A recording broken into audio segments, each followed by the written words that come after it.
Hi, I'm Mike Bagley. And I'm Pete Pistone from the Morning Drive on Sirius XM NASCAR Radio Channel 90. You're listening to Jack Arute's Wind Tunnel. Man, I bet there's some hot air going through that tunnel. Anybody knows about wind, it's Jack Arute.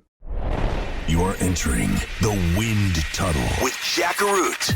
No spin, no bull, all Jack. Here is your host, Jack Arute. Welcome to my first bonus episode of Wind Tunnel. As always, I do appreciate that you've decided to join me today. With the racing seasons both nationally and locally drawing to a close, I wanted to just mix things up just a bit.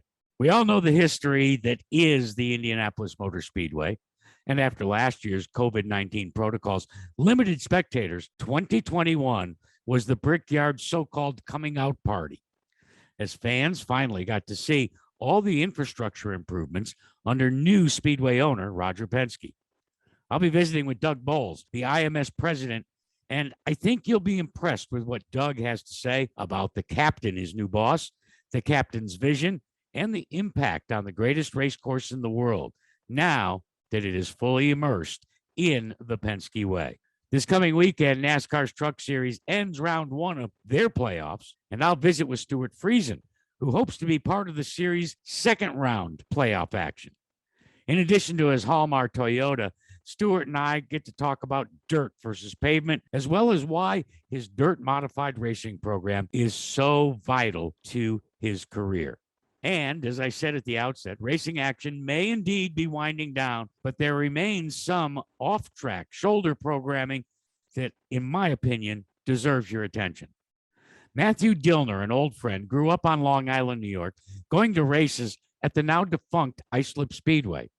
Today, he, along with Dale Earnhardt Jr., take NBC Peacock viewers back to the tracks that have, over time, become ghosts. I'll talk to Matthew about his series, Lost Speedways with Dale Jr., when we visit a little later. So, all that's on the docket in this episode, and of course, our update on racing action across America. It is time for this week's news and notes.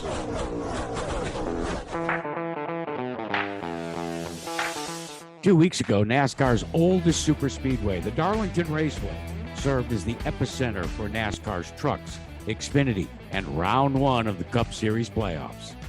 The Xfinity cars kicked the tripleheader weekend off with their event on Saturday. Green flags in the air. Neither of these two drivers have won in 2021. One of them is looking to get to victory lane. A big turn out of Noah. Here comes the 20 with a big run. To the bottom of the track. Does he try to slide? No, he can't get there. Gragson first. It's going to be Noah Gragson out of 4. He'll win at Darlington. I knew I had to win today because it's my buddy John Gaughan's 21st birthday and he lives out in Vegas. So I actually have a flight at like 8:30 to Vegas, but I don't think I'm making that. No. Then you guys got some good campers out in the outfield or infield. I might come see you guys. Then Sunday, it was time for a day-night doubleheader. The trucks opened the action in the afternoon. And the green flag about to wave to get us going at Darlington. Rhodes and Creed, and Rhodes gets loose. Creed to the front. Rhodes saved it. Oh, and the caution is out, but he has taken the white, so that will do it.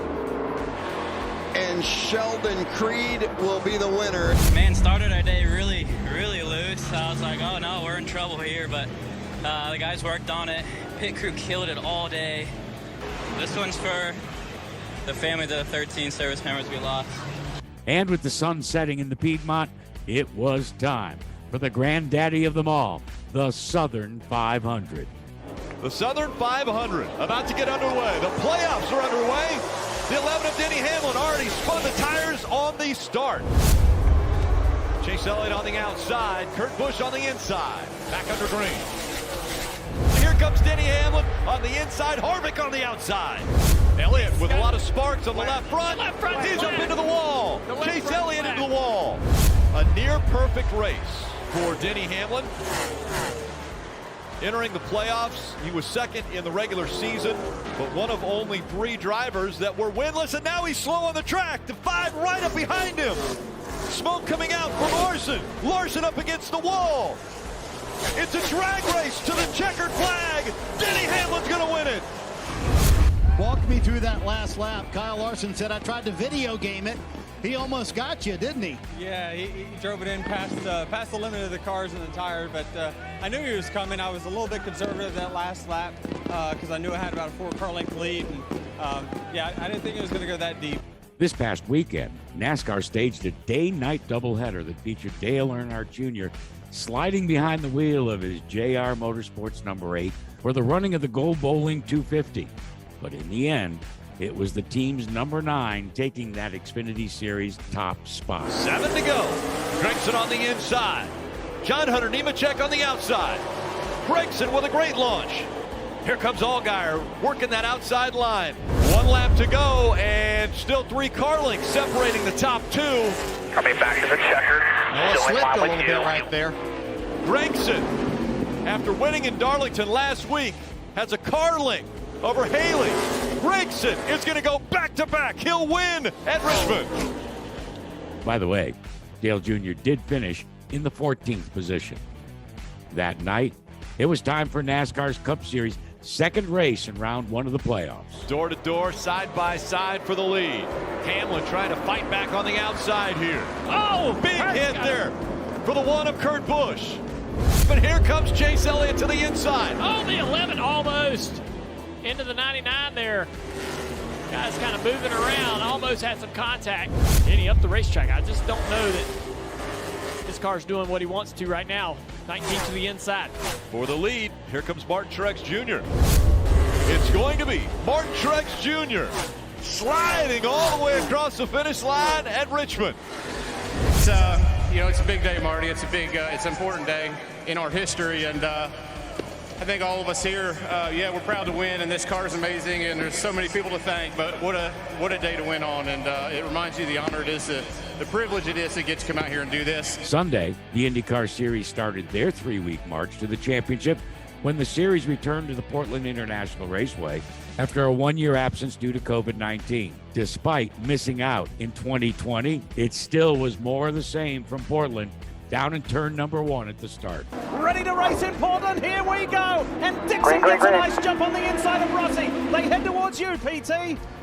I can see him coming now. Everybody's out on the inside. A couple cars go straight. Everybody's going home. Cars spinning, cars wrecking everywhere. Let's talk about strategy. Dixon, Palou, Rossi. Those guys sit about 20 seconds behind Pato O'Ward. This is a critical pit stop. Championship on the line. Check this out. Look to the left. Get ready. Here comes Palou easily out ahead of Alexander Rossi. Well clear. Starting from turn 1 when he couldn't make turn 2 and he had to go in the emergency runoff area to driving all the way with great strategy, good calm. Alex Palou wins in Portland and retakes the championship lead. After all that chaos on the first turn of the first lap, how did you and this team regain your composure to come away with this win? I need to see what was that turn 1. I don't know what IndyCar was thinking about. You avoid an accident and they put you in the back, but anyway, we kept our heads down. We knew that the race was really long, and I cannot believe it. We made it. Alex, you'll leave this race 25 points ahead in the championship. How much comfort does that give you with 2 races to go? I don't care that much at the points at the moment. I just think the race we did today, it's just amazing. Not me, but the guys with the strategy, with the pit stops, with everything, with all the bad luck we had, we still won. So I'm proud about that. Next stop for the Indy cars is the WeatherTech Raceway in Laguna Seca, coming this weekend. Let's finish this week's news and notes with an update from PRN's At the Track host Lenny Baticki on short track action across America. Hey Jack, great to be back here on Wind Tunnel and the grassroots world continuing to move forward. Lots of good things going on out there. Want to congratulate South Boston Speedway champion Peyton Sellers for for wrapping up yet another championship there, but that keeps him on top of the NASCAR Advanced Auto Parts Weekly Series racing points. So we'll see if he can parlay the South Boston victories into a NASCAR Advanced Auto Parts Weekly Series racing championship this year. He's won them before. He knows how to get it done. Now, on the dirt side of the world, the USAC Stars were up in the Dakotas a little while ago, and big congratulations and big pockets for Chris Windham and CJ Leary, both carting home 20 grand from up there in the Black Hills area. So good times for them.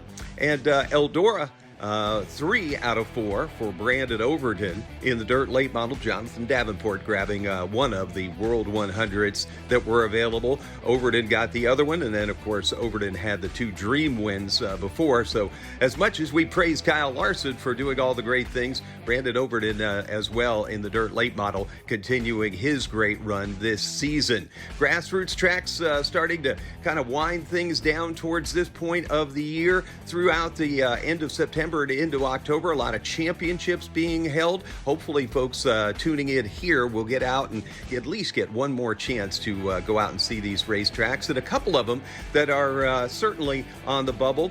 Oglethorpe Speedway Park down in Savannah, Georgia, announced a long time ago, first part of the year, that after 70 years they're going to be stopping things. So if you're in the Savannah area, they race until just about November. Please stop in there and check them out. And Beech Ridge Speedway up there in Maine, the property is on the sale block, and there is rumors that it has been sold. So hopefully whoever gets it will be kind and keep it the great racetrack that Beech Ridge was. And speaking of racetracks, congrats to all the folks in the NASCAR Cup Series. Looks like they're going to move Bowman Gray Stadium, at least for one event, out to the Los Angeles Coliseum. In the Bowman Gray Stadium world, you know, the Madhouse is always one of grassroots racing's greatest events, and I've got to believe that the event that NASCAR will have next year at the Coliseum will be great.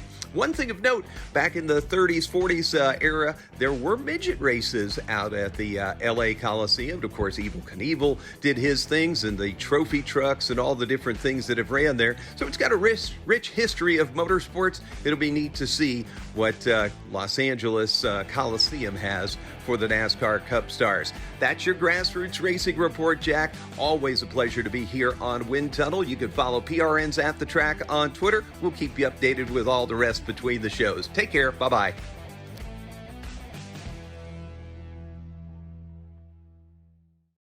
We're hitting the brakes, but we'll be back on track after this. Coming up next. Freisen on the outside of Mahaney. Freisen was almost off the berm. Left car in Mahaney's way, and Freisen's going to win it down the front. He's at home on the dirt. Stewart Fresien wins at ISM. And in NASCAR's Camping World Truck Series. Stewart Fresien joins me next. Home. Home. Something to be proud of. Home. Safe. Comfort. Worthy of protection. Family. Home. I was deployed to Afghanistan. I was on patrol. March 26, 2010. During a dismounted patrol. I happened to step in the wrong spot. And took a sniper round into the chest. This is the date I was hit. I lost my legs almost immediately. I lost my left hand and both my legs above the knee. My arm was gone, so I closed my eyes, thinking to myself, if I just keep breathing, I will make it home to my wife. I just wanted to serve my country. Every day I'm still adapting to this new life.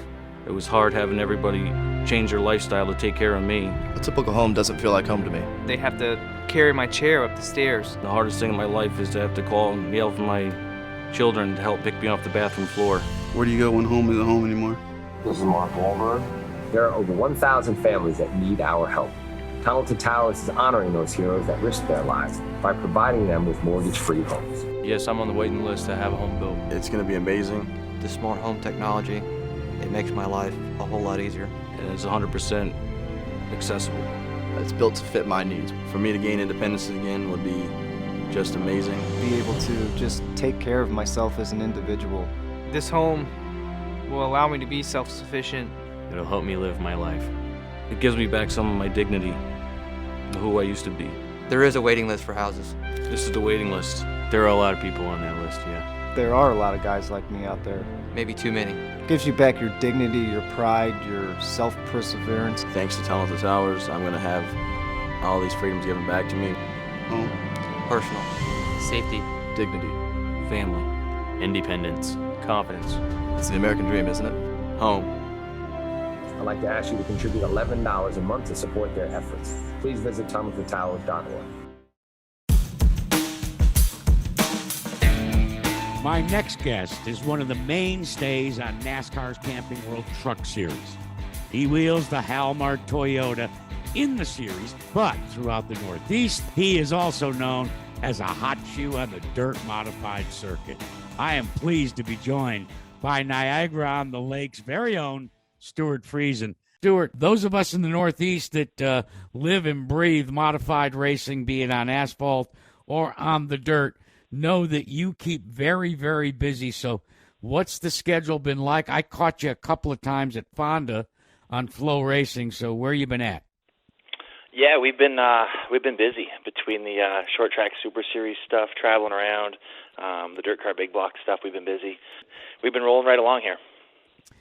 How big of an adjustment? And I'm of the opinion that it's much easier to take a racecraft honed on the dirt track and make the adjustments to benefit you on an asphalt, predominantly asphalt series like you do in the Camping World Truck Series. Was it difficult, or did you, as you began this career, change just a tad? Did you rely on some of the things that have been ingrained in you for so many years that loose is good?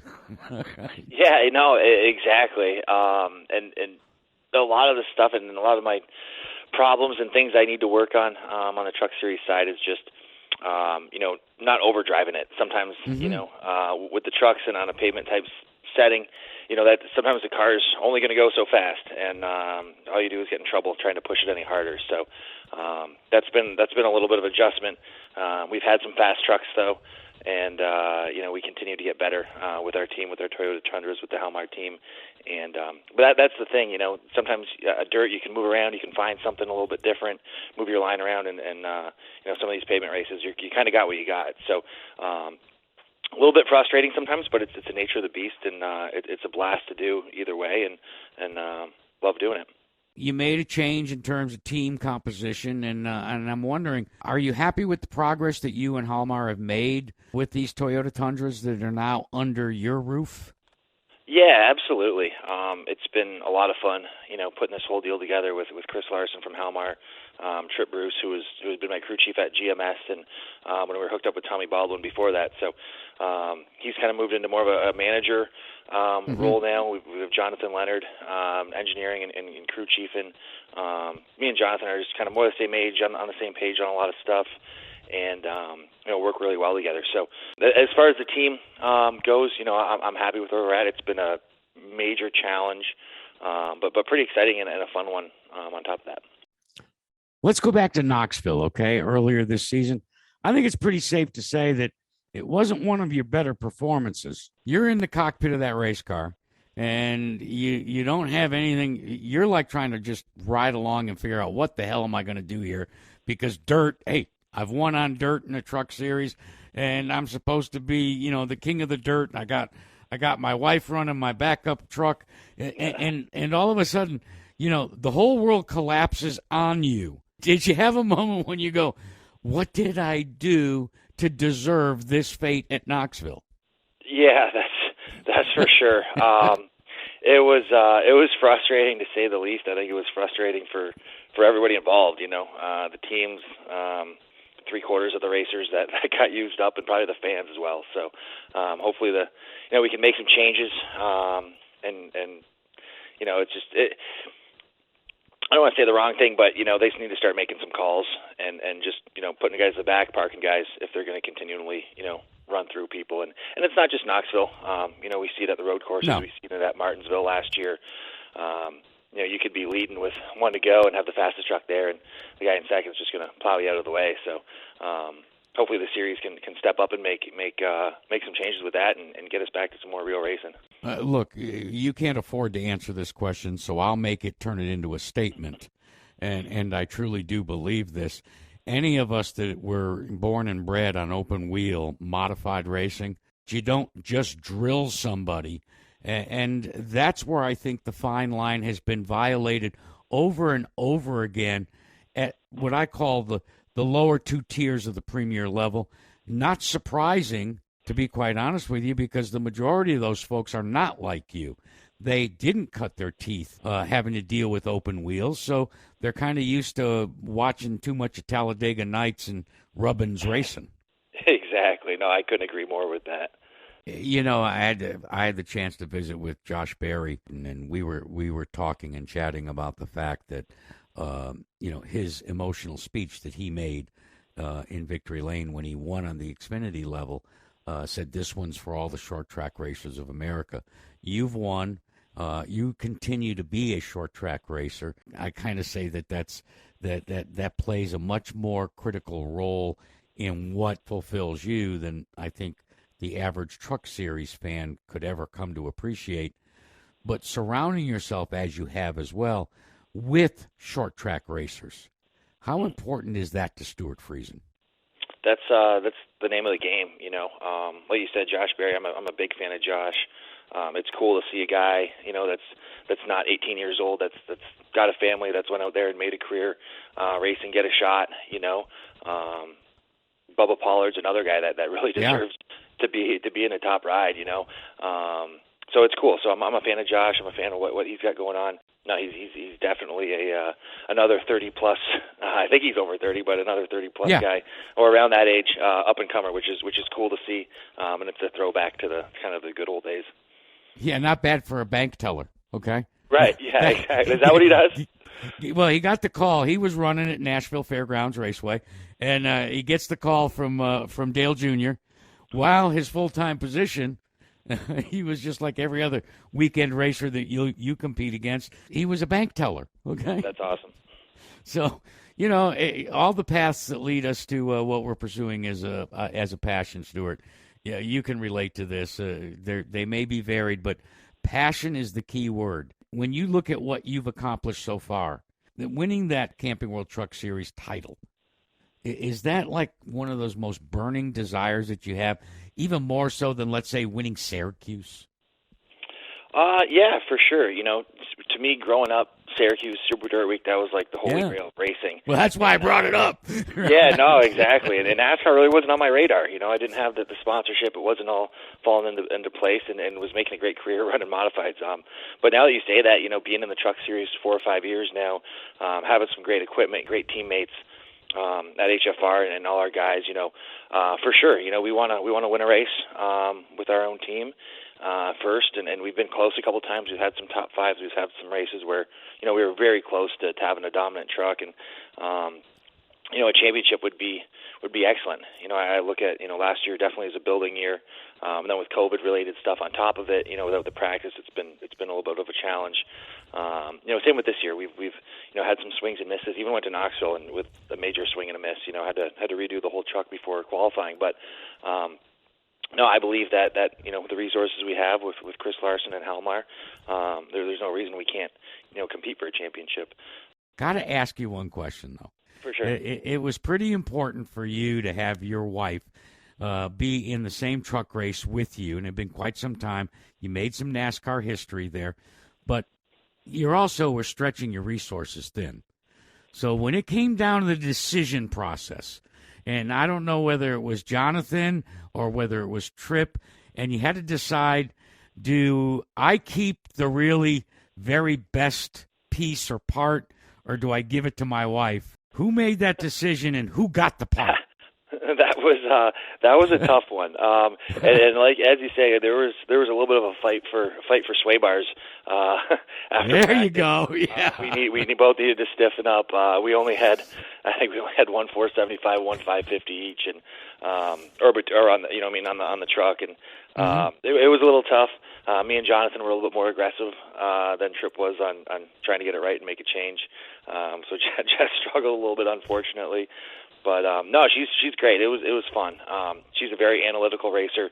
She's been running really, really well with the modifieds this year. Has a win at Utica, win at Fonda a couple weeks ago, and no, she elevates the team. She sees more stuff than I do. She can pick more stuff apart, and it's made our race team better because of it. You know, she feels more things in the race car than I might overlook or just kind of push through.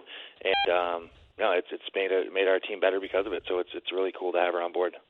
Well, it's really, really cool to visit with you. We've done it a few times, and go after it on stuff. I mean, you're talking about Utica Rome. You're talking. I've driven at Fonda on a dirt IMCA modified, which was kind of fun. And all of a sudden, learned that it's not 4 corners over there. You got to treat it like it's only 3 corners. And I was like a monkey trying to. Definitely unique. I was like a monkey trying to mount a football, but I did end up finishing, I think, 5th that night. That's awesome. So it's been a real treat visiting with you. Give my best to the entire team, and go get them. I will. We'll try our best, and appreciate you having us on. I am no longer in the shadow. I am the new horizon, the beginning of a new legacy. Finally, Chase Elliott gets to burn down the house. And the continuation of an old one. I am the sound of silence to all the doubters. And the deafening roar of a siren in Dawsonville. I am the number you will see in the stands, and the one covered in confetti. I am not here to brag, just win. I am Chase Elliott. I am NASCAR. Never one to hold back. This segment is dedicated to my thoughts about stories from the racing world. You can agree, or you can disagree with my thoughts, but This is my opinion. This is my opinion. This is my opinion.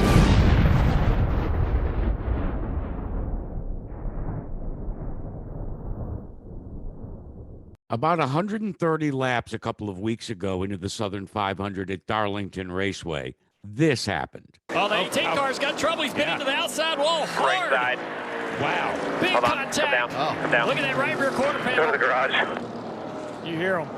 Take it to the garage. Let's take a look. He's on the outside of Austin Dillon. There's contact. Big name Wills come away from Darlington behind the 8 ball. For Kyle Busch, it marked the end to his night and quite possibly the end of his playoff hopes. We'll never know whether Busch's JGR crew could have repaired the car because, in my opinion, a fuming Kyle Busch drove the M&M's Camry to the garage, through his garage stall, and parked the car directly behind his hauler. Let's take a look at this right here. So you're supposed to slow down there. There's a lot of activity. You can see guys, people walking there, people working there. Now it looks like he has his brakes, but that's just a driver that's highly ticked off. Listen, even Ray Charles could have seen that Kyle was totally pissed. But the question was, who was he pissed at? Well, it didn't take long for us to get that answer either. The contact with the 3, what's your take on that? It wasn't the 3's fault, so just take our lumps. You know, we're running like shit. We got wrecked, so that's what you get when you run like shit. And it just shouldn't be there. I don't know what our problem is, but every time we go to sim and use sim and think we have a good sim session, we go to the racetrack and we suck. So I'm done with that, and we'll have to use some other tools on figuring out how to be good. But the M&M's Camry was not very good, and we're running terrible, and we got wrecked. Wasn't the 3's fault. I know the frustration is there, Kyle, but do you allow yourself to think about the next 2 racetracks where you're so good? Who cares? We get what we get. So 2 days later, the NASCAR axe fell on Kyle Busch. I'm Alex Weaver with breaking news following the Southern 500 at Darlington Raceway. On Tuesday, it was announced that NASCAR has issued a penalty and a $50,000 fine to Kyle Busch following Sunday night's race. Busch was penalized for a safety violation, actions detrimental to stock car racing, and improper conduct after NASCAR officials reviewed footage of him returning the number 18 to the garage following an on-track wreck. Busch was not docked any points for the incident. Log on to NASCAR.com for more as this story develops. Here's what I think about the actions and reactions from that Darlington incident. Nothing that Kyle did surprised me. Look, it's the playoffs. When NASCAR constructed the playoff system, wasn't one of the goals an increase in attention and drama? Wasn't drama on full display in Kyle's hasty and, yes, at an increased speed drive to his hauler? And what about his interview? Were any of you startled by his profanity? Look, Sometimes profanity is passion's method of escaping. I also understand the box that Kyle Busch's actions put NASCAR in. NASCAR had no choice but to fine Kyle that $50K. But let's unpack that $50,000 fine. $50,000 in today's NASCAR Cup universe, look, it's a slap on the wrist. Hell, post-race loose lug nut fines are rated at $10,000 a nut. Bottom line to this entire episode is that in the end, both parties got what they wanted. For Kyle Busch, it was a message to his team that they were in no way playoff ready. And for NASCAR, they got another example of the drama that defines their playoffs. This is my opinion. This is my opinion. This is my opinion. This is my opinion.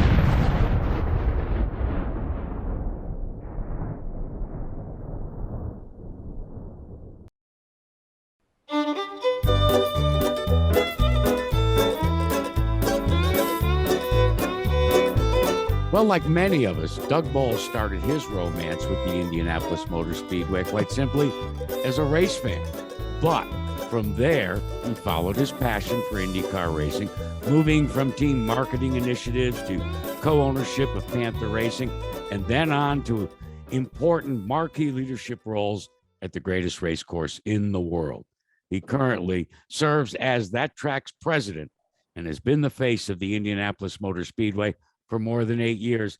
Doug, welcome to the Wind Tunnel. We're really happy to have you here. Yeah, well, thanks for having me on. It's good to join you, and yeah, we share that passion for this place, and like a lot of our fans do, it's really been an honor to serve in this position, and I feel like I'm some level the voice of the fans inside the walls here of the Speedway. Well, let's talk about that for just a moment, because you can be seen on social media. You probably go to more races than the USAC Triple Crown driver does.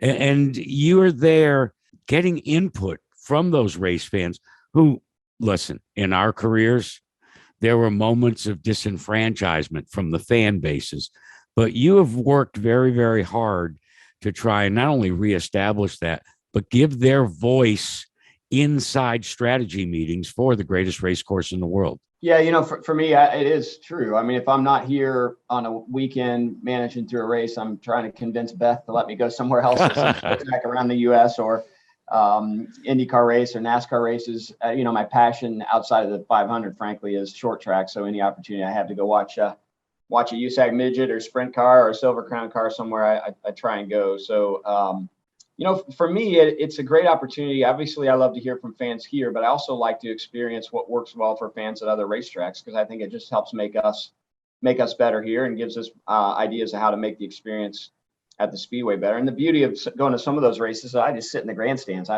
And when you get to sit in the grandstands and you have somebody come up and talk to you about what they like or don't like, or why they follow IndyCar, or why they don't want to come to the NASCAR race anymore, or what they love about the NASCAR race and the Speedway, it just really helps us make things better and understand what our customer really is looking for. A couple of weeks ago, there was a continuation of an event that you and, quite frankly, the late Brian Clausen had dreamed up, and that was creating a quarter-mile racetrack comprised of beautiful Indiana clay in the Turn 3 area of the big Speedway at Indy. And we lost Brian, but the BC39 has been, I think, probably one of the nearest and dearest events in your heart for many, many reasons. But you had the opportunity to show your boss and expose your boss, Roger Penske, to it. And it wasn't just on Roger's part, well, it's going to be a drop by and then I've got to go somewhere else. What was your reaction to Roger's reaction to something that, again, is very, very near and dear to both our hearts? Well, honestly, when Roger first bought the Speedway, it was announced that he bought it in November of 2019. We started working through the facility with him, just really for him to get his arms around what he purchased, right? He knew obviously the racing side of it and what you experience as a team owner, but he hadn't really experienced the whole venue. And we were out one November standing in the grandstands at Turn 3, looking at video boards, because as he looked at our customer surveys, one of the things that our customers, especially on the north end of the racetrack, we aren't good at delivering the running information to them so they know exactly where cars are for the 500. So we were out looking at that, and then we decided to walk in and look at the video board that's in turn 3 up close, which is right next to the dirt track. And we were looking at it. The next thing I look over my shoulder, and Roger's walking up the backside of the dirt track at turns 3 and 4 to look over into the dirt track. And I panicked because I thought, oh my gosh, we haven't cleaned it up. It's not going to be Penske perfect. And so I run over there to make sure that I can explain things. And he's just looking, and he turns and looks at me. He says, "This looks like a proper dirt track. I can't wait to see these guys race here." So at that point, I knew the door was open. Obviously, in 2020, we didn't get to have it. And then getting to have it this year, his plan was to be there on Wednesday for some of the racing. Actually, the Stoops pursuit at the end of the night. He had a dinner here in town that he couldn't get to the rest. And then he was going to show up Thursday, thank everybody for coming about 6 o'clock, and then he was going to leave. So Wednesday happens. He goes to this dinner downtown, and he texts me 3 or 4 times from the dinner. He can't wait to get the racetrack. Wait to get the racetrack, which was great. He comes. The racing's fantastic. Said, okay, I'll be ready for tomorrow. And actually, one of the things he did early in the day is he wanted to go to the drivers' meeting to thank all the drivers for coming. So we took him to the drivers' meeting, which was cool.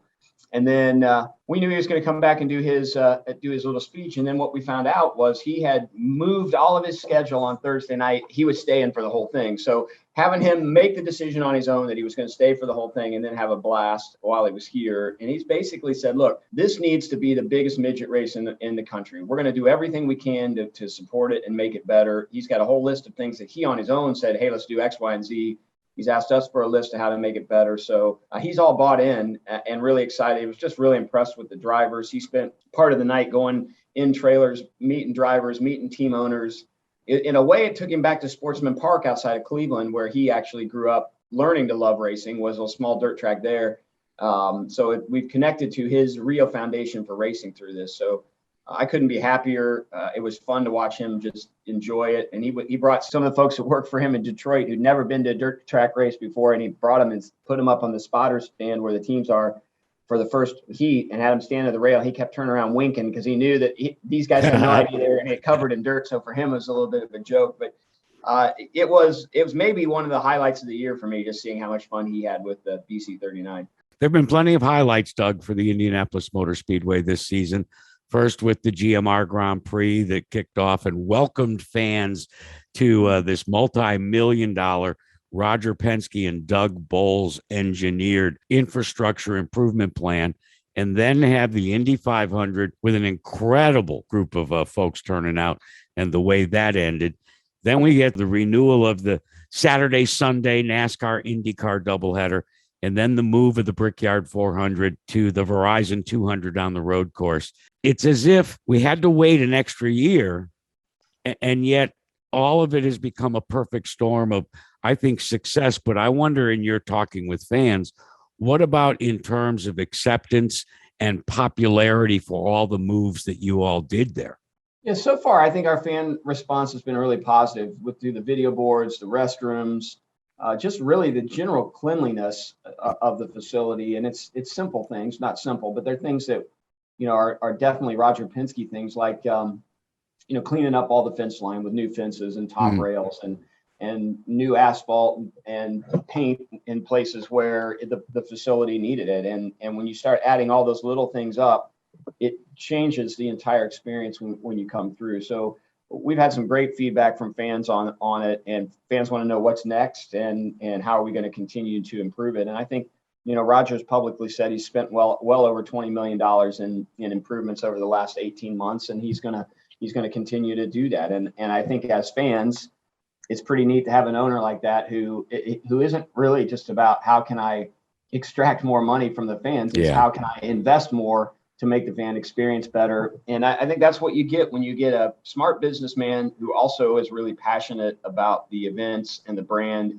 and knows that the way that this place is healthy for the long term is that he makes the experience so good that fans continue to keep coming back. So, I think that's really the biggest piece for me is the fans are happy, and I think they know that they've got a steward in Roger Penske that's going to continue to invest in the facility and make it better. And frankly, his whole family is bought in on that. So it's not just Roger, but it's the entire Penske family who's excited about investing in the Speedway.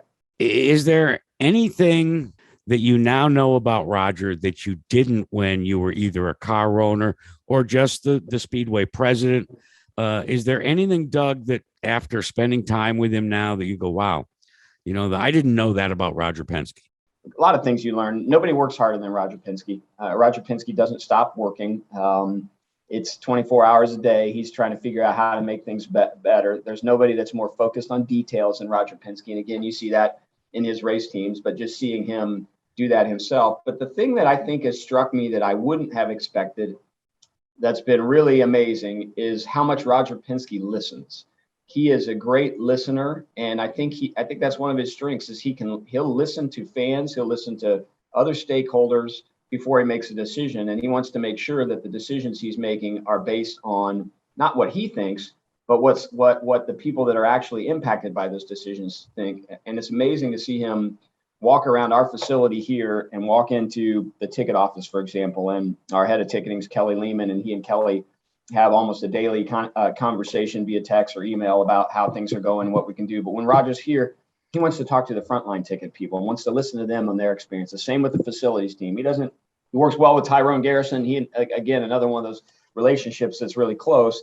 But when he's here, he wants to talk to John McKevley and Bud Tucker and Woody Woods and the guys that are really out there doing it. So that's something to me that I've been impressed with in terms of his leadership style. He clearly is smart. He clearly works hard. He clearly is into details.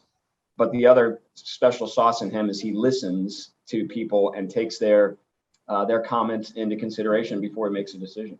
So how has he made you better, Doug? Well, the biggest thing he's made me better is I've always been passionate about this place. So right. I don't want this to sound like I lost my passion for it, but he reignited my passion in a way that I didn't know I could be after, I've been here for 10 years and followed this sport my whole life. But to have somebody that owns the Speedway talk to you every day about what can we do to make things better is really a teammate going forward has made it, I don't ever have to set an alarm to wake up, right? I can't wait to get here. Now, if anything, I got to figure out how to stay asleep long enough because you just don't want to sleep. You want to get in here and continue to work for Roger and continue to work for our fans. And the other thing is just the ability to really look at things with Roger Penske's eyes. So some of the things that we might have walked by in terms of smaller details because it was just the way it was. Now you look at that and go, that really should that really be the way it is, or should we fix it? So I think he's caused us to really focus on a lot of the smaller detail now in a way that we never have. You've done a terrific job. You've dedicated your life to a sport that you love, so you've never really had to work a single day in your life. Doug, I appreciate it. Best wishes, and listen, I'm sure you got a few more races to go to before season's end, but thanks for sharing a little bit today on Wind Tunnel. All right, Jack, thanks for continuing your passion and continuing to make your voice available to fans who grew up listening to you and watching you. And you're just one of those iconic figures that continues to be part of our sport and make it better. So thanks for still being passionate yourself.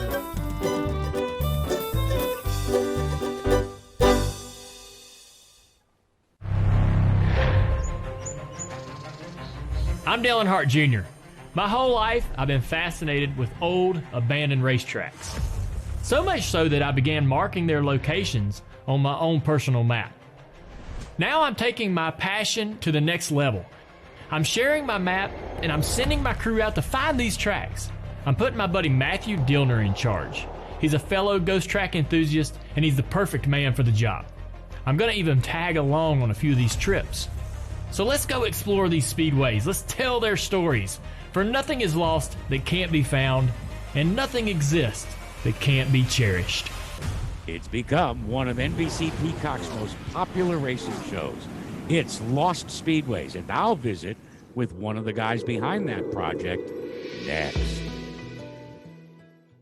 The excitement is back. The 2021 Acura Grand Prix returns to the streets of Long Beach on its rescheduled date of September 24th through the 26th, with 6 racing series, including the drama of being the final race of the NTT IndyCar Championship, plus the Lifestyle Expo, Kids Zone, and more. Saturday concert with Vince Neil.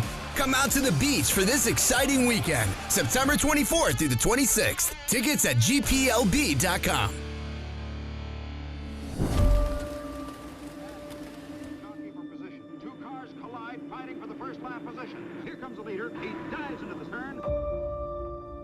I'm Dale Earnhardt Jr., and I'm on a journey. A journey to find and explore old abandoned racetracks. A journey that retraces the footsteps of my heroes and immortalizes their greatness. Green flag is waiting. At the very places in which they excelled. Down the beach, full throttle. Accelerating, sliding, shifting in split seconds. A journey that seeks closure for anyone forced to cope with the grief of losing their beloved speedway. I've learned everything about life right here on this asphalt. A journey that, when it started, I had no idea one of those people would be me.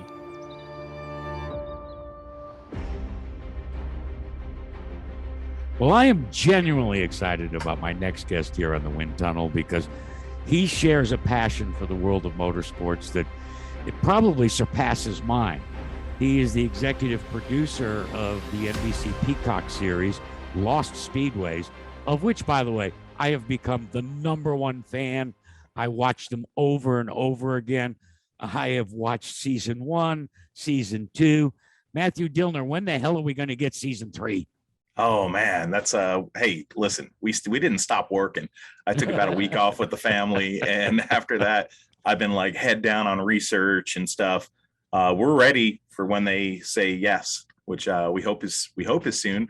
But it feels weird for me to sit here and hear you say that because I grew up at Stafford, and I grew up looking up to you and your whole family, and how you guys, what you guys have done for motorsports.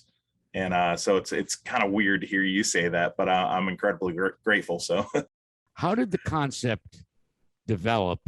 And the connection, I understand through Dirty Mo Media, your connection with Dale Jr. But I'll be quite honest with you, I never had the realization that he was such a student of Lost and Ghost Speedway. The craziness for me started on the internet. It really started going to one or two of them. And it kind of opened up some wounds for me. And it really brought me back to that last night at Islip Speedway in 1984, which I could talk about for 3 hours right now.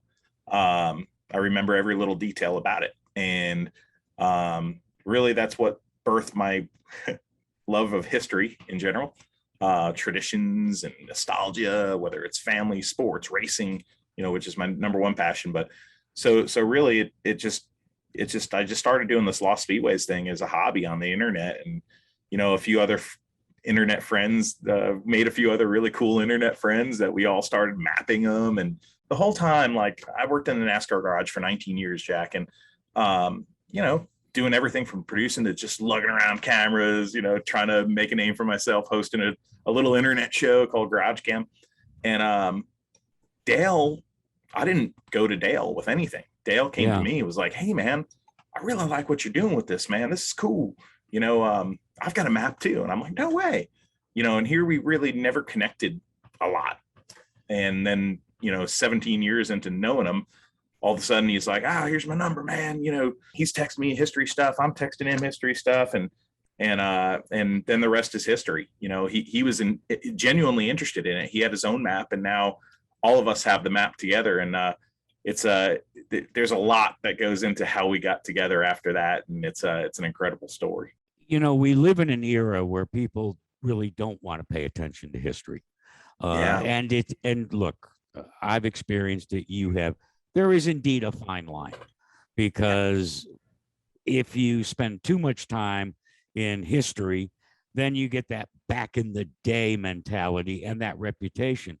Yep. And yet, in many respects, that fine line is defined by shows like Lost Speedway and the work that you do, because you and Dale and whoever you bring in to add to the story, it gives it a life of its own. And in my personal opinion, Matthew, you need to have an appreciation for it to know how far we've come. What comes to mind is the saga of Jungle Park.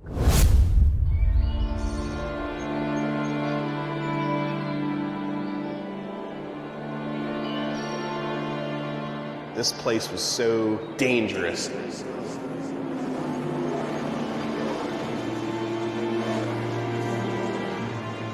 this place kind of reeked of this ore and this legend of death. Its surface is a combination of dirt, loose gravel, and oil.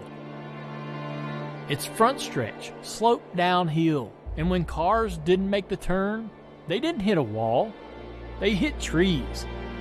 Big, unmovable trees. For these reasons and more, Jungle Park wasn't just the premier Midwest dirt track in the 30s, 40s, and 50s, attracting future Indy 500 champions and world-renowned racers. It also was the most dangerous. I sat there and I watched that show and I thought, my God, how far we have come. You look at Jungle Park, though, in particular, and it was the weirdest thing going into Jungle Park for the first time because it was said on the show, but it's the truth. Like if you went there, Jack, right now, you walk into the gates there and you go sit in the grandstands, or you walk down the hill into turn number 1 into the bowl. And I'm not saying I believe in ghosts, or I'm not going to get all crazy, but let me just tell you, it's the weirdest feeling at a racetrack I've ever had. Because, there's some presence there. There's just some feeling or presence. I don't know what it is. I can't really label it, but it's truth and it's strange. And that whole place is just a window into this era of motorsports that nobody like me, nobody like Cop Chick or Meyer, anybody that's at your track, nobody that's a sprint car racer in Ohio, these guys can't fathom. We can't really put ourselves into what that was like back then. It's almost impossible. The big car era of our sport is just so far removed. The open cockpits and the dangerous tracks, the dirt and kind of rock sediment and oiled surface. It's such an unusual period of our history, and it's such a deadly track. And usually, in motorsports, we steer away from death, obviously. This sport, we've all experienced it way too much. And, but from the historical standpoint of telling the tales of the life and of these racetracks, these forgotten racetracks, they're very much, some of those stories are very much a part of the track's soul. The people that raced there, the people that, loved the place, the people that gave their life at that place, it's almost like paying respect to them. And Jungle Park is just, I still look at it as one of my favorite episodes. Do you feel as if your work helps race fans better understand the sport's soul? Yeah. And I think it resonates to all of us that love the history of the sport, right? Let's just get that out of the way. We all wish like guys like me wish we had a history show out there. So to actually be doing it is insane. Like I still can't wrap my head around it after doing it for 2 seasons. But this show is resonating with people that aren't racing people, which is kind of cool. Best wishes, continued success, and let's stay in touch, okay? Thank you, and thanks for giving a platform for us to talk about Lost Speedways. And any fan that's out there, check it out, streaming on Peacock, and go support them for what they're doing. They're going to be doing a lot more in racing coming up, too. I'll wrap up this bonus episode of Wind Tunnel right after this. This is our contract with our military, that when you go to serve your country, when you give your kids a kiss goodbye and you do not come home, we are going to give them a mortgage-free home. There are over 7,000 service members who were killed protecting our country since 9/11. The Tunnel to Towers Foundation is now delivering mortgage-free homes to those Gold Star families. I am Nancy Gass, the wife of Staff Sergeant Jerry Gass Jr. My husband was 33 when he died in the line of duty in Afghanistan. The day those 2 officers arrived, and my door was the worst day of my life. The Tunnel to Towers Foundation is now delivering mortgage-free homes to over 1,000 Gold Star families with young children who are waiting for a home. I'd like to ask you to contribute $11 a month to support their effort. Please call 1-844-BRAVEST or go to tunneltotowers.org. Have you forgotten? That will drop the curtain on this first Wind Tunnel bonus show. My thanks to Stewart Fresien from NASCAR's Truck Series, Doug Boles from the Indianapolis Motor Speedway, and Matt Dillner, co-host of Lost Speedways on NBC Peacock. Be sure to follow me on social media and invite your friends to join in the party, won't you? I'll return in 2 weeks with another bonus episode and hope that you'll join me then. After all, this is your show.